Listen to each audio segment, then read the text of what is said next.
ஹாய்ங்க. இன்றைக்கி ஈஸியான உருளைக்கிழங்கு சாம்பார் எப்படி செய்கிறதுன்னு பார்த்துடலாமா? இதுக்கு 10 சின்ன வெங்காயம், 4 பல்லு பூண்டு, 4 வரமிளகாய், 2 தக்காளி போட்டு நல்லா வதக்கிக்கலாம். இது லைட்டாக வதக்கினதுக்கப்புறமா கொஞ்சமாக கருவேப்பிலை, உப்பு, மஞ்சள் தூள் ஆட் பண்ணிக்கலாங்க. 2 ஸ்பூன் மல்லித்தூள் ஆட் பண்ணி இதோட பச்சை வாசம் போகிற அளவுக்கு நல்லா வதக்கிக்கணுங்க. இது லைட்டாக வதங்கினதுக்கப்புறமா கொஞ்சமாக தேங்காய் போட்டு நல்லா கிளறிட்டு இது கூட கொஞ்சம் கடலை ஆட் பண்ணிக்கலாங்க. அவ்வளோதாங்க. இதை ஆற வச்சு மிக்ஸி ஜாரில் போட்டு நல்லா அரைச்சி எடுத்துகிட்டு வந்துக்கலாம். இப்போ கடாயில் கடுகு, கருவேப்பிலை, வேக வச்சு மசிச்சு உருளைக்கிழங்கு ஆட் பண்ணி கொஞ்சம் பரட்டிக்கலாங்க.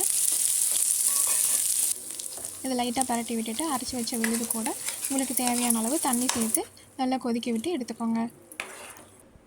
இது கூட 2 தோசை, 6 இட்லி வச்சு இந்த சாம்பார் வச்சு சாப்பிடும்போது செம்ம டேஸ்ட்டாக இருக்குங்க. நீங்கள் ட்ரை பண்ணி பார்த்துட்டு கமெண்ட்டில் எப்படி இருந்ததுன்னு சொல்லுங்கள்.